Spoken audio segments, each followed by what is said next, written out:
주님을 주님의 이름으로 환영하고 축복합니다. 네, 우리 이 시간 옆사람과 앞뒤 사람과 인사하겠습니다. 참 잘 오셨습니다.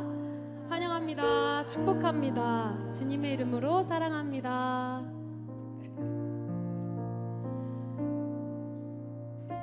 네, 이 자리에 오신 여러분, 그 어떤 주보다도 축복합니다. 어떤 유혹이 있었을지도 모르는데 그럼에도 불구하고 이 예배의 자리를 지켜주시고 주님과 만나는 이 자리를 사모하신 여러분, 주님의 이름으로 축복합니다. 오늘 찬양 가운데, 그리고 말씀 가운데, 그리고 또 우리가 기도하는 그 가운데 주의 임재하심이 있기를 간절히 소망합니다. 그래서 우리 다 주님 만나고 주님과 교제하고 주님과 대화하는 그런 귀중한 복된 시간 되기를 주님의 이름으로 축복합니다. 우리 같이 찬양합시다. 주의 임재 앞에.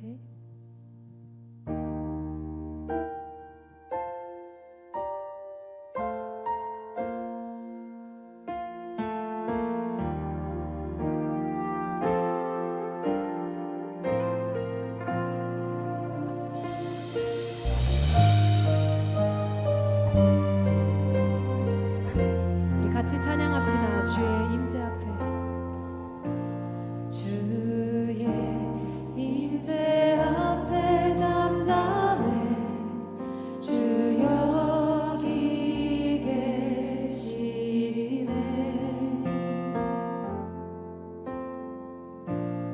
와서 모두 굽혀 경배해 신령과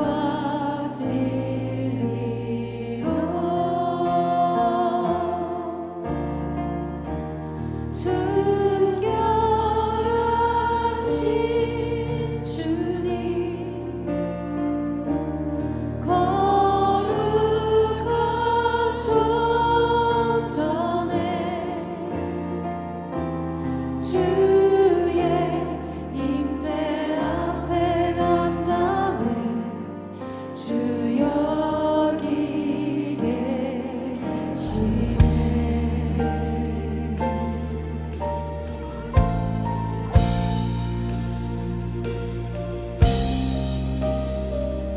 이 절로 같이 고백합시다. 주의 영광 앞에. 주의 영광 앞에 잠잠해 주의 빛이 지네.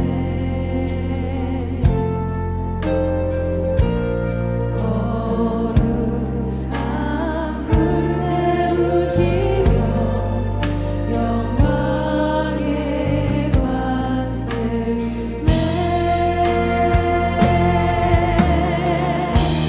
주 영광 찬란해 빛내신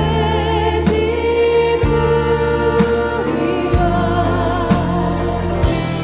주의 영광 앞에 잠잠해 주의 빛이. 목소리 높여 다시 고백합니다. 주의 능력 앞에. 주의 능력 앞에 잠잠해 주 역사하시네.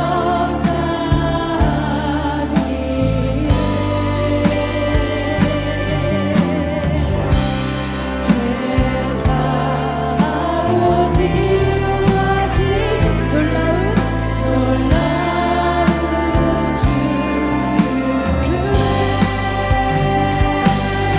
믿는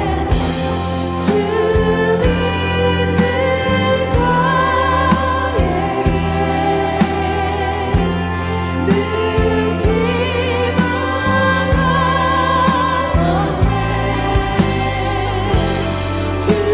없네. 주의 능력 앞에 잠잠해 주 역사하시네.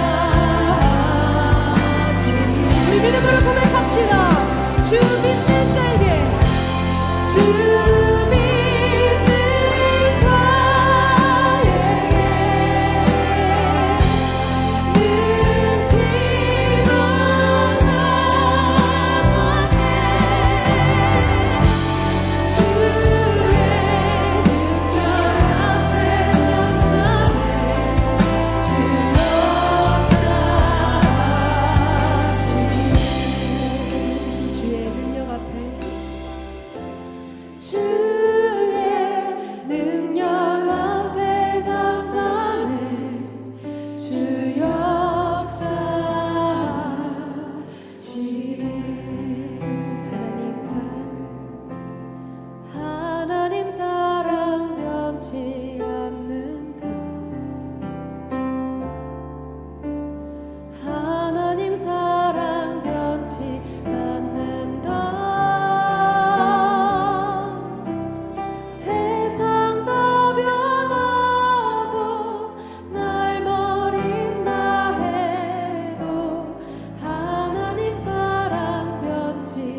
크게 박수 올려드립시다.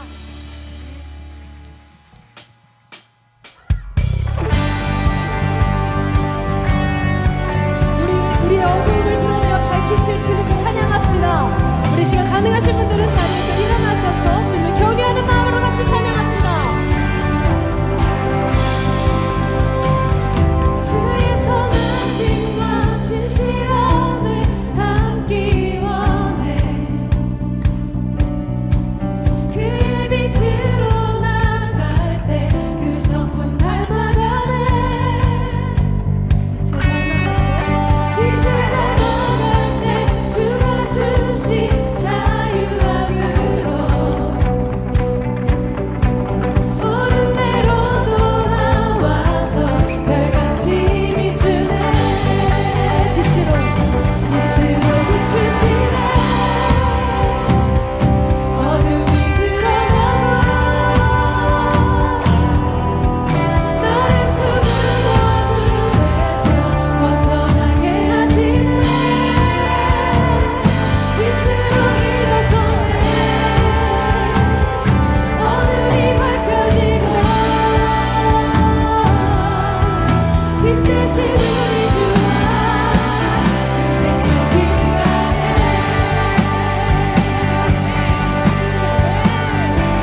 주님은 참 위대하신 분이십니다.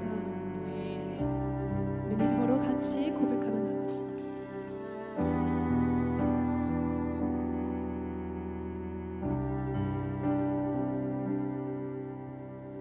우리 주는 위대하며 능력이 많으시도다. 그의 지혜 무궁하며 인자는 영원하도다.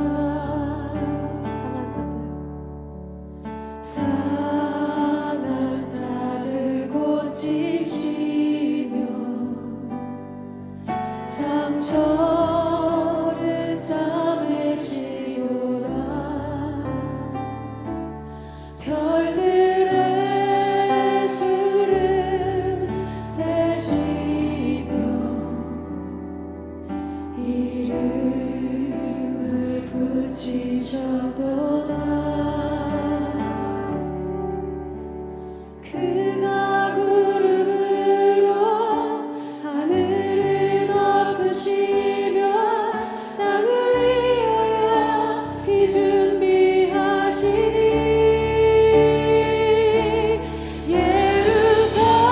예루살렘아 여호와를 찬송할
위대하신 주님을 찬양합니다. 전능하신 주님을 찬양합니다. 날마다 우리에게 이른 비와 늦은 비로 하나님의 놀라운 은혜를 부어주시는 하나님, 오늘도 우리가 감사함으로 찬송하며 주의 보좌 앞으로 나아가오니 하나님 이 시간에 임재하여 주시고 우리에게 은혜의 단비를 흡족히 내려 주시옵소서. 오늘도 우리의 상한 마음을 고쳐주시고 그는 유진 심령들 가운데 하나님의 놀라운 위로와 축복의 은혜가 부어지게 하여 주시옵소서. 오늘도 우리의 기도가 더욱더 깊어지게 하여 주시고 하나님을 향한 사랑이 넘쳐나게 하여 주시고 그리스도를 향한 열정으로 우리가 예배함으로 나아갈 때 우리에게 부어주시는 하늘의 신령한 은혜가 충만히 부어지는 복된 예배 되게 하여 주시옵소서.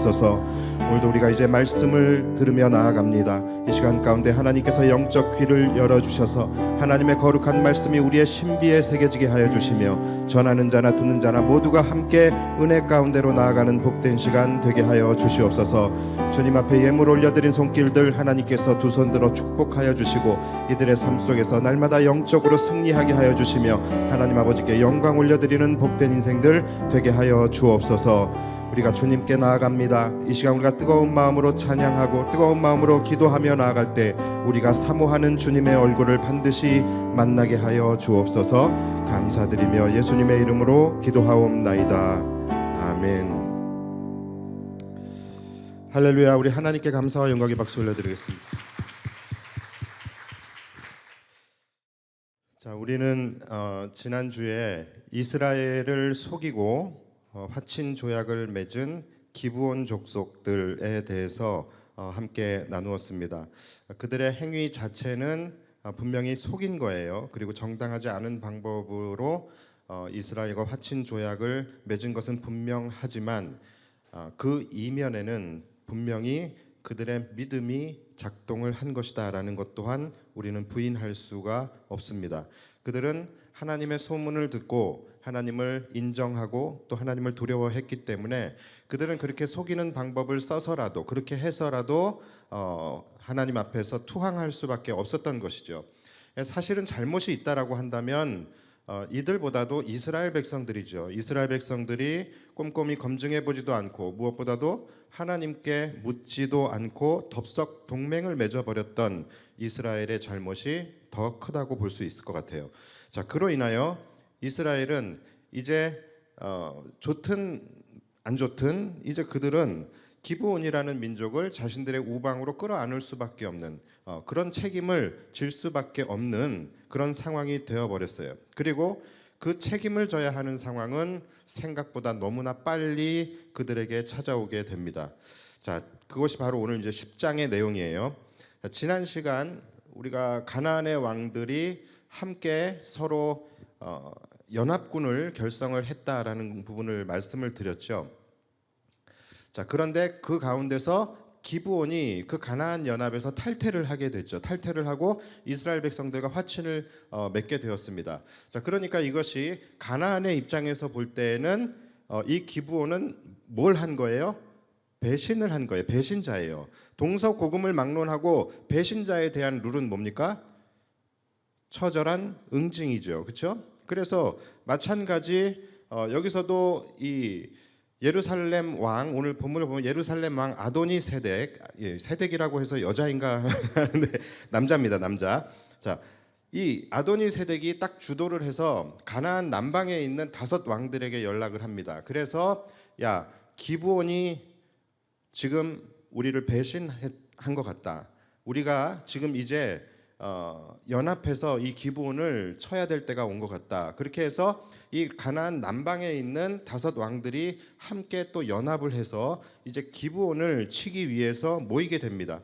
자, 이 소식을 들은 기브온 사람들이 어떻게 했겠습니까? 이 기브온 사람들이 이스라엘에 급하게 전령을 보냅니다. 전령을 보내서 도움 요청을 하게 돼요. 자, 그게 오늘 6절과 7절이에요. 기브온 사람들이 길갈 진영에 사람을 보내어 길갈에 이제 이스라엘 백성들이 주둔하고 있는 곳이에요. 자, 여호수아에게 전하되 당신의 종들 돕기를 더디게 하지 마시고 속히 우리에게 올라와 우리를 구하소서. 산지에 거주하는 아모리 사람의 왕들이 다 모여 우리를 치나이다 하매. 7절 여호수아가 모든 군사와 용사와 더불어 길갈에서 올라가니라. 자, 이제 여러분들이 지금 6절 7절을 읽어 보시면 느낌이 오시겠지만 지금 갑과 을이 이제는 바뀌어 있는 상태예요.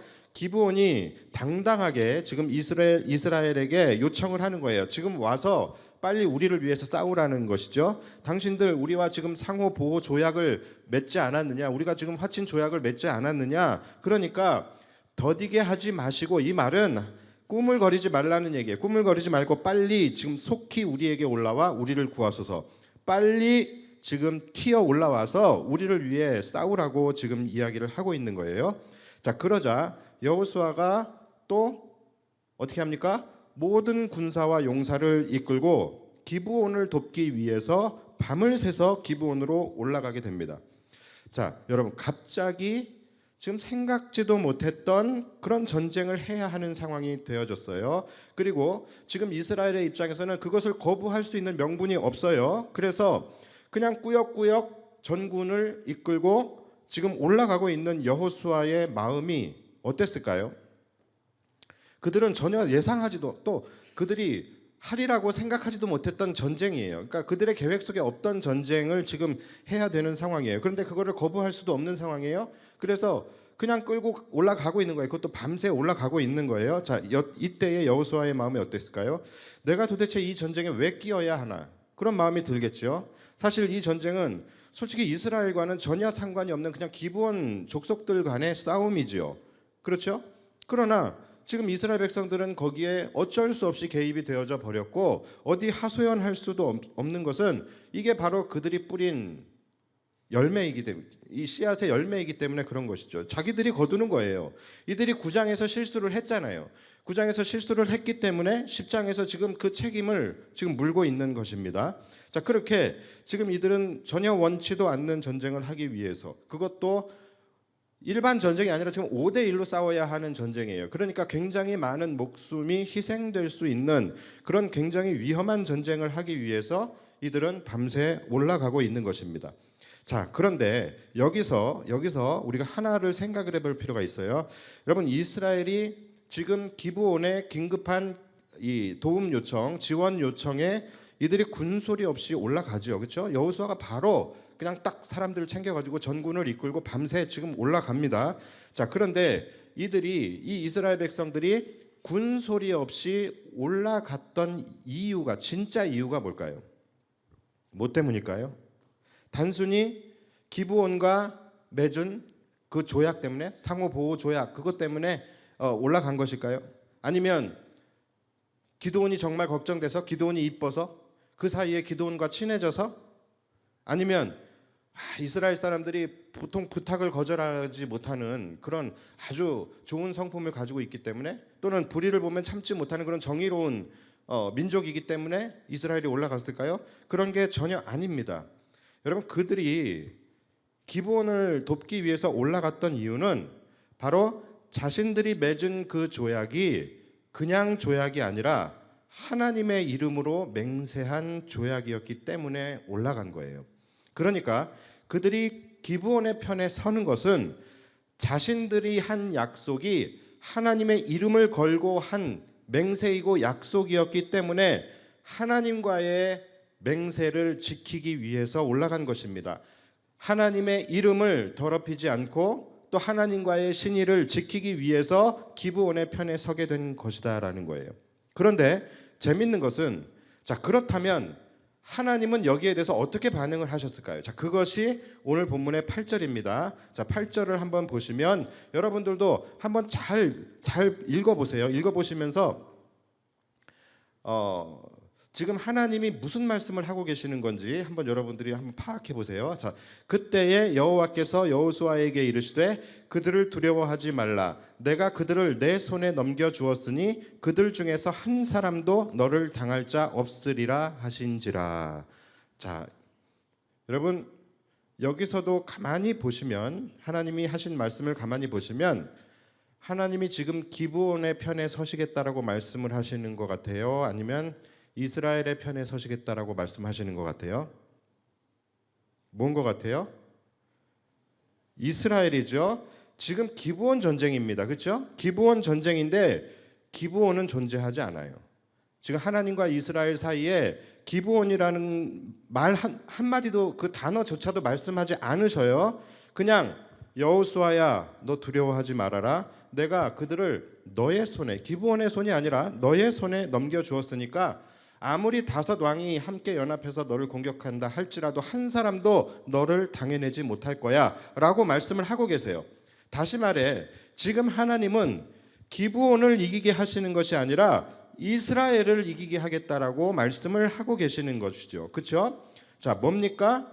하나님이 기브온을 구원하시는 것은 분명히 맞아요. 결과적으로는. 그러나 하나님이 기브온을 구원하시는 그 이유 역시도 기브온이 이뻐서가 아니라 이스라엘과의 언약을 지키기 위해서 하나님이 기드온 편에 서시게 되는 거예요. 자, 이스라엘이 하나님의 이름으로 맹세를 한 것을 그 하나님과의 신의와 하나님과의 언약을 지키며 나아갔기 때문에 하나님은 그분과의 언약을 지키는 자와 함께 하시겠다라고 하는 하나님의 약속, 그 약속을 지키시기 위해서 하나님도 기브온을 도우시게 되는 것입니다. 자, 그래서 결과적으로는 이스라엘도 기브온을 도운 것이고 하나님도 기브온을 도우신 것이 되는 거예요. 그러나 이 전쟁의 본질은 뭐냐면 하나님의 이름으로 한 맹세를 지키기 위해서 기브온의 편에 선 이스라엘, 그리고 이스라엘과 함께 하시겠다라고 하는 하나님과의 그 언약을 지키기 위해서 기브온의 편에 서신 하나님의 이야기예요. 이것이 이 전쟁의 본질입니다. 여러분 이해가 가시겠습니까? 가시겠죠? 자, 그러니까 정작 기브온은 모든 부분에서 지금 패싱이 되어져 있는데 정작 기브온은 원님 덕에 나팔을 불고 있는 거예요. 하나님과 이스라엘의 그 언약 이행 과정 속에서 엉뚱하게도 기브온이 가장 큰 은혜의 수혜자가 된 것이죠. 하나님과의 약속 때문에 이스라엘이 자신들을 지금 돕고 있고 또 이스라엘과의 약속 때문에 하나님이 자신들을 또 돕고 있으신 것. 자, 여러분 이처럼 자격이 없는 자들이 값없이 은혜를 입게 되는 것. 자, 여러분 이것이 바로 구원의 원리, 그리고 이것이 바로 또 하나 중보의 원리입니다. 자, 여러분 이미 지금 제가 하나하나 또박또박 여러분들에게 천천히 말씀을 이해를 하시라고 드렸는데 이 지금 제가 여러분들에게 말씀을 드리는 그 과정 속에서 여러분들이 이미 눈치를 채신 분들이 있으시겠지만, 자, 여기서 이스라엘이 바로 뭡니까? 기브온과 하나님 사이의 중보자가 된 거예요. 그렇죠? 기브온이 바로 우리라고 말씀을 드렸죠. 그렇죠? 지난 시간에 우리라고 말씀을 드렸어요. 자, 우리가 바로 기브온과 같은 그 은혜의 수혜자들로 지금 살아가고 있는 것입니다. 우리가 바로 자격이 없음에도 불구하고 값없이 하나님의 은혜를 누리고 있는 그 은혜의 수혜자들이라는 거예요. 우리에게 어떤 일이 일어났습니까? 예수님께서 바로 우리의 중보자가 되셔서 우리를 살리시기 위해서 이 땅까지 오셔서 우리를 위해서 십자가를 지시고 달려 죽으셨어요. 그리고 하나님께서 그렇게 순종하며 십자가에 달려 죽으신 그 예수님을 다시 살리심으로 인하여 결국은 누가 그 은혜를 입었어요? 결국은 자격 없는 저와 여러분들이 구원에 이르게 된 것이죠. 즉 성자 예수님의 순종, 그리고 성부 하나님의 언약 이행, 여기에 의해서 은혜 받을 자격이 없는 우리들이 가장 큰 은혜의 수혜자들이 된 것입니다. 이것이 바로 구원이고 이것이 중보의 힘이에요. 지금 이 시간에도 마찬가지예요. 지금 이 시간에도 자격 없는 우리가 하나님의 은혜 가운데 계속해서 거할 수 있는 이유가 뭡니까? 그 이유는 우리의 중보자 되신 예수님께서 날마다 우리를 위하여 말할 수 없는 탄식으로 우리를 위해 간구하고 계시고 하나님께서는 그 기도에 응답하고 계시기 때문에 우리의 구원이 취소되지 않고 하나님의 은혜 안에 우리가 계속해서 거할 수 있게 되는 것입니다. 여러분 이것이 중보의 원리예요. 예수님께서 우리의 중보자가 되지 않으셨으면 우리는 구원도 은혜도 없는 것입니다. 중보 기도가 강력할 수밖에 없는 이유가 바로 이거예요. 우리와 하나님과의 관계 속에서는 우리에게 주신 새 언약이 있죠. 새 계명이 있죠. 거룩한 새 계명, 하나님을 사랑하고 이웃을 사랑하는 그 거룩한 새 언약, 새 계명 안에 지금 우리와 하나님과의 관계가 언약의 관계로 묶여져 있습니다. 자, 그렇다라고 한다면 우리는 이 언약을 순종함으로 지켜 나아가는 것이죠. 여러분 그것이 이제 중보가 되는 거예요. 그래서 우리가 이웃을 위해서, 우리의 동역자들을 위해서 또는 그리스도의 교회를 위해서, 교회 공동체를 위해서 우리가 중보하며 기도할 때에 하나님은 하나님과의 언약을 순종하며 나아가는, 순종하며 언약을 이행하는 자들을 위하여 하나님께서 함께 하시겠다라고 하는 하나님의 언약을 이루시게 되는 거예요. 그래서 하나님께서는 우리가 중보하는 그 자를 하나님께서 도우시게 되는 것입니다. 그러니까 우리가 누군가를 위해서 중보 기도를 하잖아요. 우리가 누군가를 위해서 중보 기도를 할 때 하나님께서 그 기도에 응답하셔서 하나님이 그를 도우시는 이유는 그와 하나님과의 관계 때문이 아니라 바로 우리와 하나님과의 관계, 여러분과 하나님과의 언약, 여러분 그것 때문에 하나님께서 그를 도우신다라는 거예요. 그래서 중보기도라는 것이 엄청나게 강력한 것입니다. 중보기도는 그 사람에게만 축복이 되는 것이 아니라 기도를 그 사람을 위하여 기도하는 우리에게 훨씬 더 큰 은혜와 축복이 되는 것입니다. 하나님은 중보자의 기도를 결코 가볍게 여기지 않으셔요. 중보자가 요구하면 하나님은 거기에 대해서 이행해 주실 수밖에 없는 구조를 하나님께서 스스로 만들어 놓으신 거예요. 그래서 우리가 마태복음에서도 여러분 나누었잖아요. 내가 이 반석 위에 나의 교회를 세우리니 음부의 권세가 이기지 못하리라. 자, 이 세상에 하나님께서 나의 교회를 세우셨다 그랬어요. 그리고 이것을 음부의 권세가 이기지 못하리라. 자, 여기다 나의 교회를 세우셨다라는 것은 다시 말해서 그리스도의 교회, 그리스도의 교회가 이 세상과 하나님 사이의 중보자가 되는 것입니다. 그렇죠? 자, 그렇기 때문에 그 다음 말씀이 뭐였어요? 내가 땅에서 무엇이든지 매면 하늘에서도 맬 것이고 내가 땅에서 무엇이든지 풀면 하늘에서도 풀어줄 것이다 라고 말씀을 하시죠. 그러나 이것이 바로 중보자, 이 중보자가 가지고 있는 놀라운 권세인 거예요. 그래서 우리가 하나님과 세상 사이의 중보자가, 하나님과 믿지 않는 사람들 사이의 중보자가 되었기 때문에 우리가 그를 위해서 중보 기도를 하게 되면 하나님은 반드시 우리와의 관계 속에서의 언약을 이행하기 위해서 그 기도를 들어주셔서 그를 도우시게 된다라는 것이죠. 그래서 우리가 땅에서 매면 하늘에서도 매시겠다라는 거예요. 우리가 땅에서 풀면 하늘에서도 푸시겠다라는 것입니다. 그래서 여러분 중보 기도 많이 하십시오. 여러분 기도하는 것보다 중보 기도하는 것이 훨씬 더 강력합니다. 그러니까 서로 바꿔가면서 하세요. 내 기도해줘, 난 네 기도해줄게. 그래서 여러분 가장 먼저는 우리가 하나님과의 언약을 순종하며 그것을 이행하는 중보자가 되는 것이 가장 중요한 것이고 그렇게 될 때에 하나님도 우리와의 언약 이행자가 되셔서 우리가 기도하는 것들을 다 이행하여 주신다라는 거예요. 그래서 결국 우리가 하나님을 움직일 수 있는 가장 큰 힘은 바로 순종이다라는 것입니다. 그래서 저는 여러분들이 이 순종이라는 것 벌써 제가 순종입니다라고 이야기를 했을 때 아멘 소리는 반토막이 나버려요. 그러니까 여러분들은 이상하게 순종이라는 것에 예민한 반응을 지금 나타내고 계시죠. 자, 그래서 제가 오늘 그걸 다 고치려고 해요. 오늘 제가 작심을 하고 나왔어요.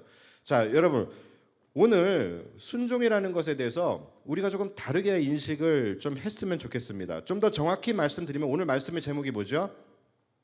우리는 그동안 속고 있었습니다. 여러분 그동안 여러분들은 순종이라는 것에 대해서 속고 있었습니다.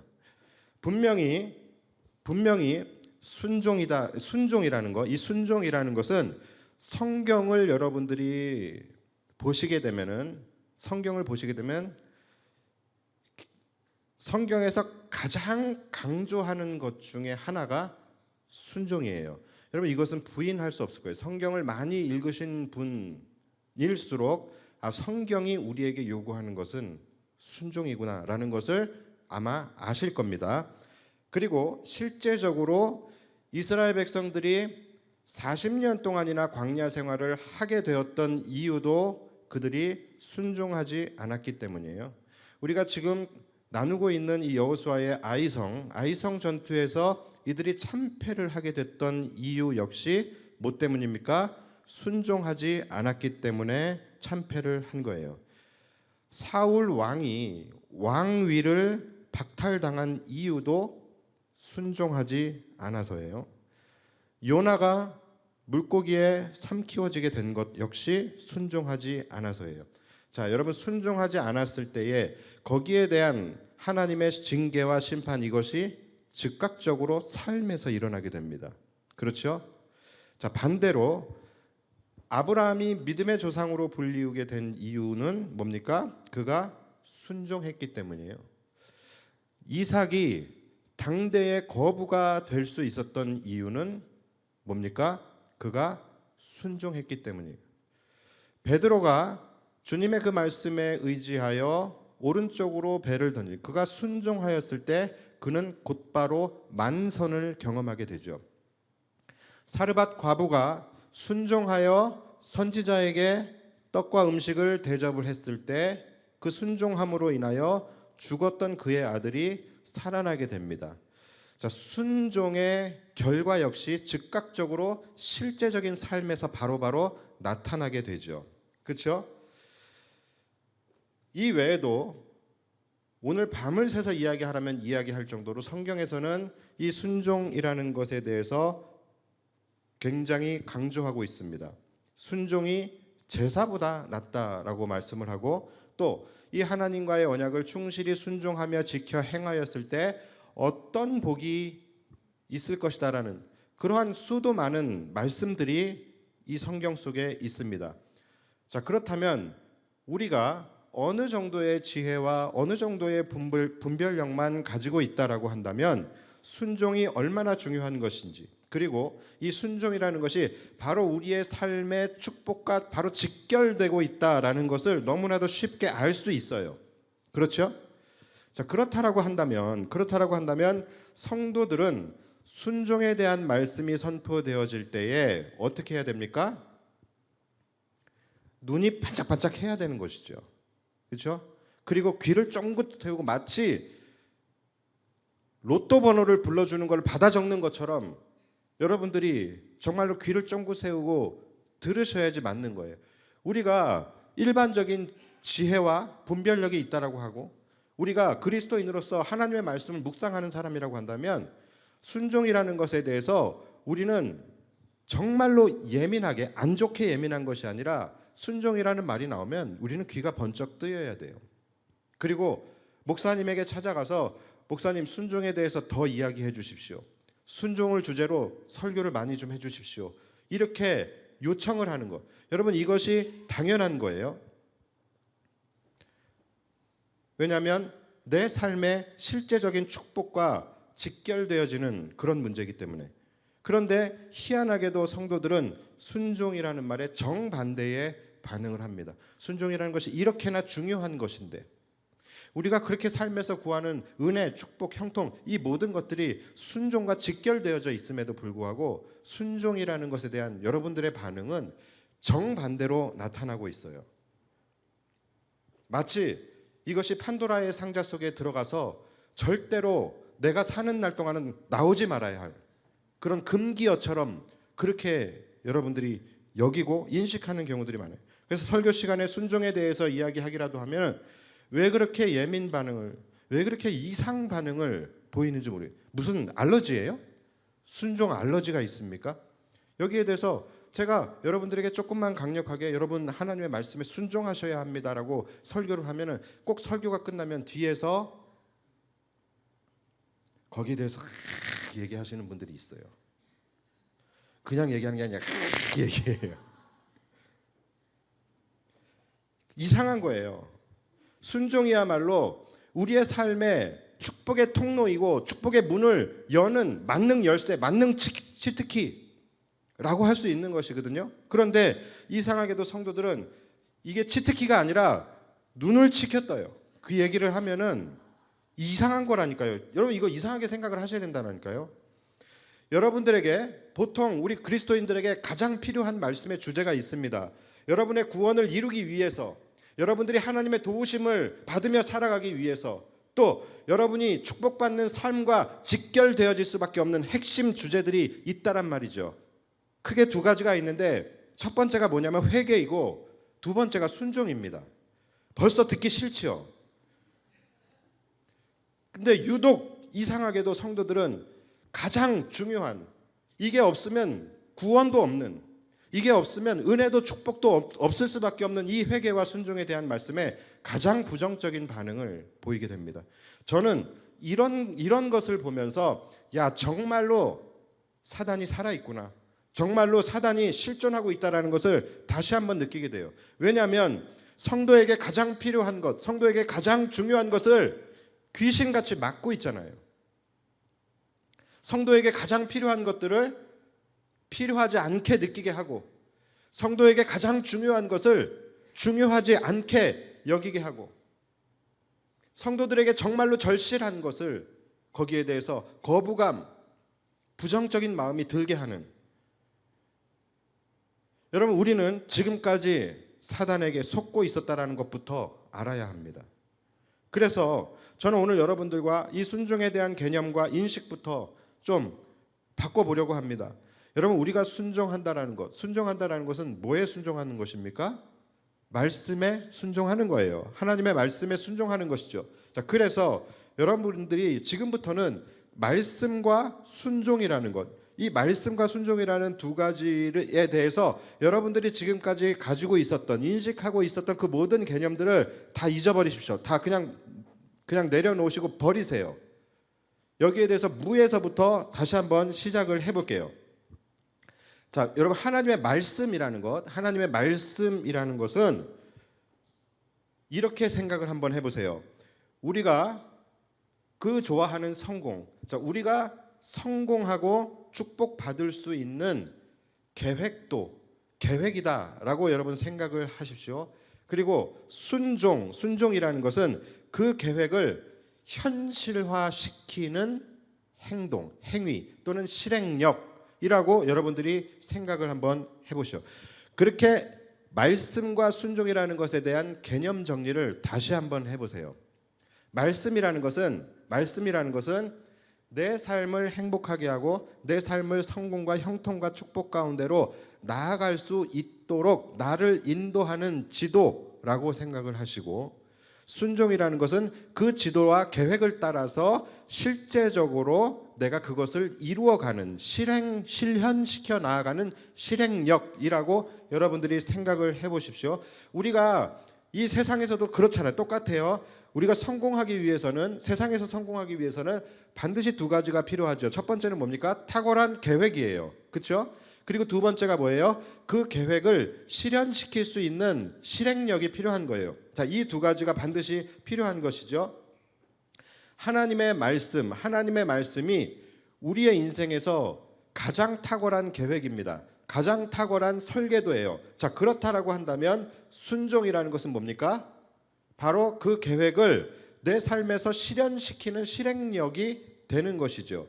그래서 우리가 이렇게 말씀과 순종에 대한 개념을 조금 바꾸면, 이제 우리가 이 말씀과 순종이라는 것은 우리에게 이제 더 이상 거부감이 들거나 힘들게 느껴지거나 그런 존재가 아닌, 우리가 반드시 붙잡고 반드시 이루어야 할 우리의 목적이 되는 것이죠. 자, 예를 들어서 만약에 여러분들이 사람들이 전혀 알지 못하는 비밀의 보물섬 지도, 이거를 여러분들이 발견하게 됐어요. 우리나라 저 충청도 어느 야산에 이제 묻어져 있는 그 지도를 여러분들이 이제 발견하게 됐어요. 자, 그러면 여러분들이 어떻게 할 것 같아요? 아마 틈만 나면 아무도 없는 곳에 가서 그 지도를 정독할 거예요. 그렇죠? 그리고 밤마다 이불 속에서 이불 덮어서 랜턴을 켜고 그 지도를 또 정독할 거예요. 한 장짜리 지도인데 매일 봐도 지겹지가 않고, 그 지도를 보는 시간이 얼마나 행복하고 또 얼마나 설레이고 얼마나 기쁨이 넘치고 얼마나 재밌는지 몰라요. 아, 여기 갈림길에서는 왼쪽으로 가야 하는구나. 아, 여기서는 물을 건너야 되겠구나. 아, 여기에 도착하면 여기서는 이 산을 넘어가야 되겠구나. 뭐 이런, 비록 지도를 보면서 가는 길이 너무나도 험하고 힘들고 결코 쉽지 않다라는 것까지 충분히 예상되어지지만, 그렇다고 해서 그것이 문제가 되어지지 않습니다. 그렇다고 해서 내가 좌절하거나 포기하고 싶은 생각은 추호도 없어요. 단 1%도 없습니다. 그럴수록 더 소망 가운데 더 꼼꼼하게 그 지도를 정독해 갈 거예요. 실패하지 않기 위해서.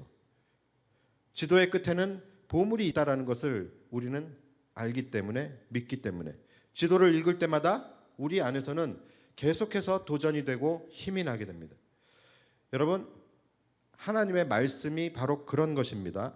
말씀은 우리 인생에서 가장 큰 보화를 발견하게 하는 책이에요. 하나님의 말씀이라는 것은 이 세상에서 그 무엇과도 바꿀 수 없는 가장 큰 보화를 발견하고 우리를 그곳으로 안내하는 책입니다. 말씀이 바로 그 보화를 발견하게 하는 지도라는 거예요. 말씀이, 우리가 그런 말 많이 듣죠? 말씀이 송이꿀보다 더 달다. 여러분, 이거 거짓말이라고 생각하시는 분들 많을 텐데, 여러분 절대 거짓말 아니에요. 그들은 정말로 말씀이 송이꿀보다 달아요. 왜요? 그 말씀 속에서 진정한 보물을 발견했기 때문에 그래요. 그래서 그 말씀을 읽을 때마다 전혀 지루하지 않아요. 읽고 또 읽어도 말씀을 읽을 때마다 설레이고 도전을 받게 됩니다. 어렵지만 반드시 가야 하는 길이기 때문에 더 말씀을 깊이 묵상하게 되고 연구하게 됩니다. 자, 그렇다면 순종이라는 것이 무엇이냐? 순종이라는 것은 실제로 그 보물섬을 향하여 출발하는 그 모든 여정들을 의미하는 거예요. 그 지도대로 실제 가는 것, 여러분, 그것이 순종입니다. 말씀이 계획도라면 순종은 그 계획을 실제로 실천하는 실행력이 되는 거예요. 자, 그렇다면 여러분, 보물섬을 향하여 여행을 떠나는 그 어드벤처죠. 이 어드벤처의 시간들이 얼마나 여러분 기쁘고 설레겠어요. 그 길이 비록 가는 길이 험할 수 있고 장애물들이 많을 수 있으나, 그러나 하나하나 우리가 그것들을 통과해 나갈 때마다 내 안에서 느껴지게 되는 성취감, 그리고 하나하나 우리가 그 모든 것들을 정복해 나갈 때마다 점점 더 내가 보물과 가까워지고 있다라는 그 소망에 얼마나 흥분이 되겠습니까? 여러분, 그러한 기쁨과 소망과 또 설렘으로 하는 것, 여러분, 그것이 순종이에요. 산을 넘고 물을 건너는 것, 이건 너무나 힘든 일이지만 그 다음에는 우리에게 예비되어진 보물이 있고 성취가 있고 승리가 있다라는 그 소망 가운데 기꺼이 내가 그 산을 넘어가고 기꺼이 그 물을 건너가는 것, 여러분, 그것이 순종이라는 거예요. 우리는 그동안에 너무나도 이 순종에 대해서 속고 있었던 것이죠. 실제로 아까 말씀드렸던 회개라는 것, 말씀, 순종, 이러한 것들이 그리스도인들에게는 얼마나 중요한 것인지, 그리고 그리스도인들에게는 이것이 너무나 기쁘고 즐거운 소망 가운데 이루어갈 수 있는 것이다 라는 것, 여러분, 이것이 팩트예요. 그런데 우리는 지금까지 속고 있었던 거예요. 그래서 우리가 이 말씀과 회개와 순종, 우리가 이것으로 이러한 삶으로 나아가기 위해서는 일단 내 자신부터 마인드 세팅을 다시 해야 된다는 거예요. 그냥 이거 해야 되는 거야, 날마다 자신을 쳐서 복종시키면서 이거 감당해야 돼, 이렇게 자신을 다그치기 전에 먼저 우리 안에 사단이 거짓으로 뿌려놓은, 거짓으로 사단이 씌워놓은 그 덫, 그거부터 걷어내는 게 중요한 것입니다. 사단은 우리의 심령을 조작해서 회개와 말씀과 순종에 대해서 무조건적으로 과민 반응을 일으키고 부정적인 그런 인식을 하도록 만들어놨어요. 왜냐하면 이 세 가지가 정말로 우리가 사는 길이기 때문에. 그러니까 이 세 가지가 사는 길인데 우리로 하여금 이것이 죽는 길인 것처럼 느끼게 우리의 심령을 조작해놨다라는 것이죠. 이 세 가지 속에 자유가 있는데 사단이 우리에게 심어놓은 마음은 이 세 가지 속에 마치 감옥이 있는 것처럼, 그렇게 인식하게 만들어놨어요. 그래서 회개하라고 하면은 내가 정말로 죄수가 된 것 같은 그런 기분이 들게 하고, 말씀이라고 하면 마치 이 말씀이라는 것이 나를 통제하고 억압하는 그런 가두어버리는 감옥처럼 느껴지게 하고, 순종이라고 하면 마치 내가 부당하게 감당하게 되어지는 노역과 같은 그렇게 우리가 느끼게 했다라는 것이죠. 실제로 그렇잖아요.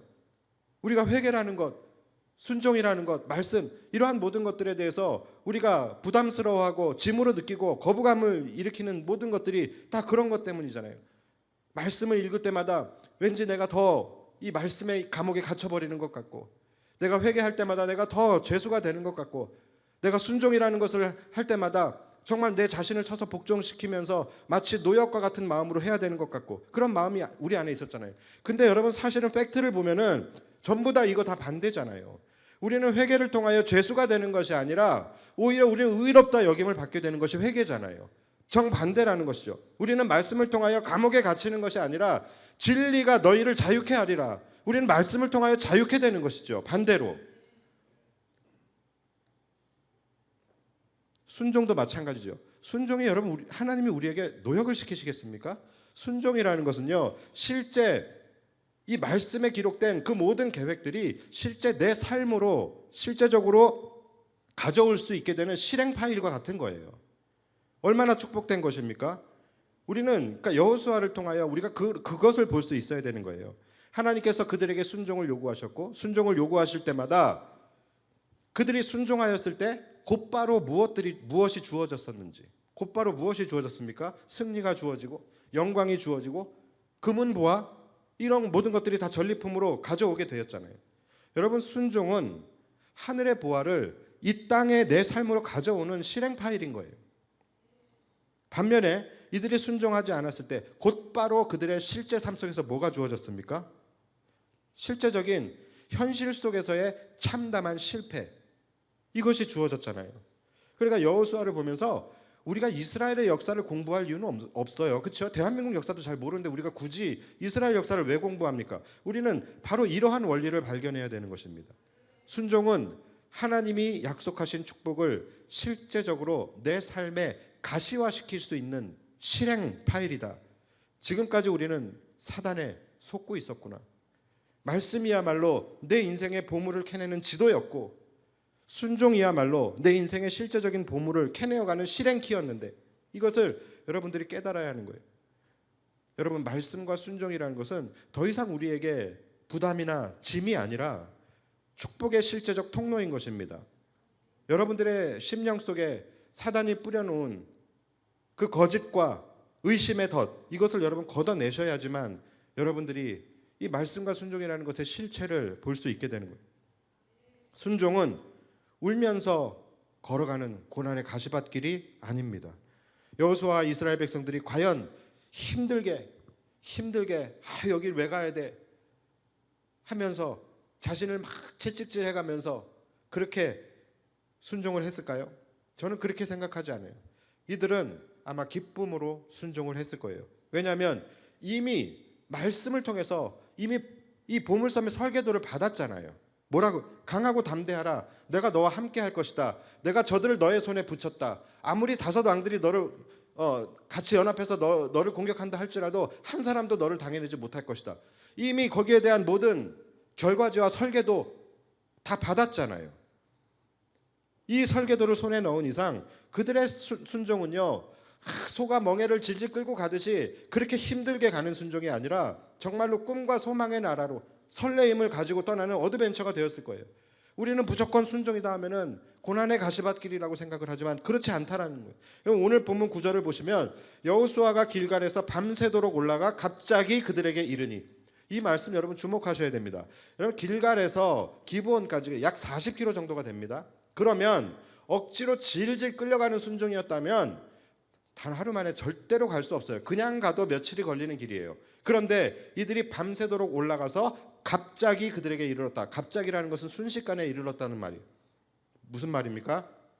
이들이 힘을 얻어서 달려갔다는 거예요. 이들의 순종은 질질 끌려가는 순종이 아니라 기쁨이고 소망이었다는 것이죠. 여러분, 과연 순종이 우리가 힘들게 눈물로만 걸어가야 하는 고난의 가시밭길일까요? 하나님의 말씀이 여러분들의 인생에 해답을 주고 또 보화를 찾는 그런 설계도임을 여러분들이 믿는다라고 한다면 여러분, 우리의 순종은 기쁨으로 찬송하며 나아갈 수 있는 길인 것이죠. 여러분, 속지 마십시오. 절대 속지 마시고 기억하십시오. 말씀은 보물 지도인 것이고 순종은 실행 파일입니다. 항상 기쁨과 설레임으로 말씀을 여러분 묵상하시고 기대와 소망을 가지고 순종하며 나아가실 수 있는 저와 여러분들이 되시기를 주님의 이름으로 축복합니다. 이 시간 우리 함께 찬양하며 나아갈 때에 주님 말씀하시면 내가 나아가리라. 말씀과 순종. 여러분, 이것은 우리의 특권이지 우리의 의무가 아닙니다. 주님이 우리에게 말씀하실 때 그 말씀은 축복의 문이 되는 것이고 우리가 그 말씀에 순종하며 나아갈 때 우리는 그 문을 열 수 있게 되는 거예요. 우리가 기쁨과 소망으로 주님의 말씀에 우리가 순종하며 나갈 것을 우리 마음속으로 다시 한번 다짐하면서 우리 함께 이 찬양 고백하며 나갔으면 좋겠습니다. 우리 함께 찬양합시다.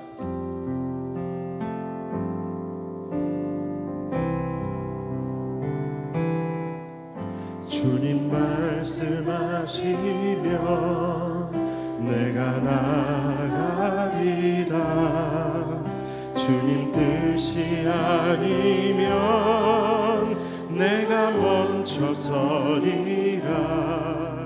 나의 가고 서는 것 주님 뜻에 있으니 오 주님 나를 이끌. 우리 다시 한번 고백합시다. 주님 말씀하시면 주님 말씀하시면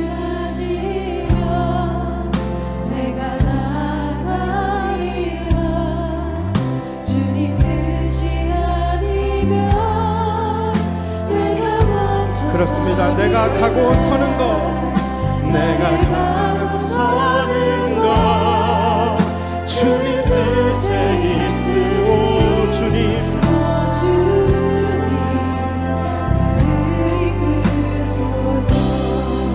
뜻하신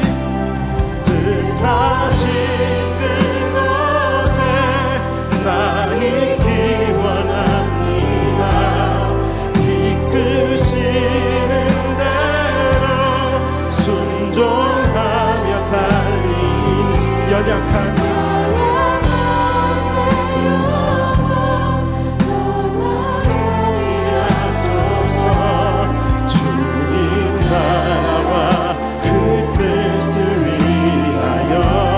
뜻하신 그곳에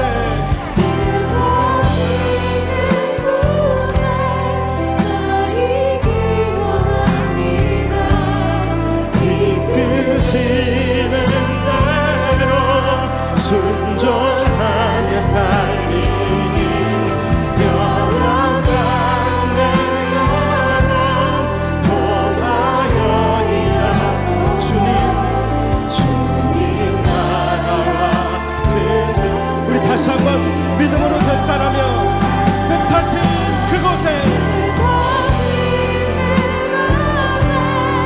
나 있기 원합니다.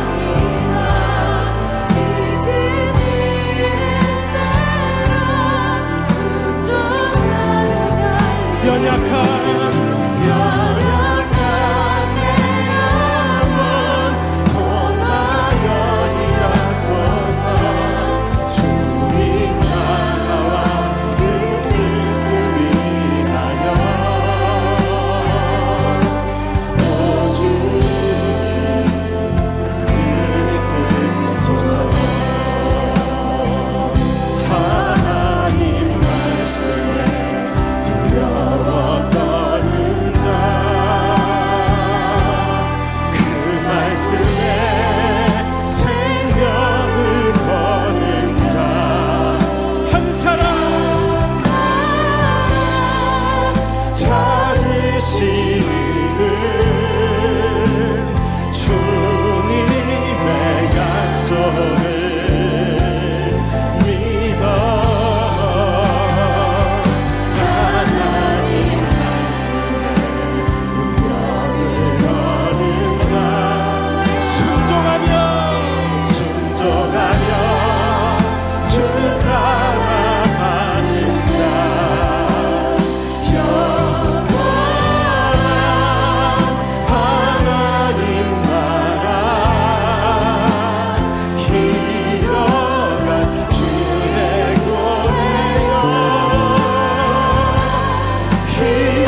시간에 우리를 성령으로 새롭게 하여 주시옵소서.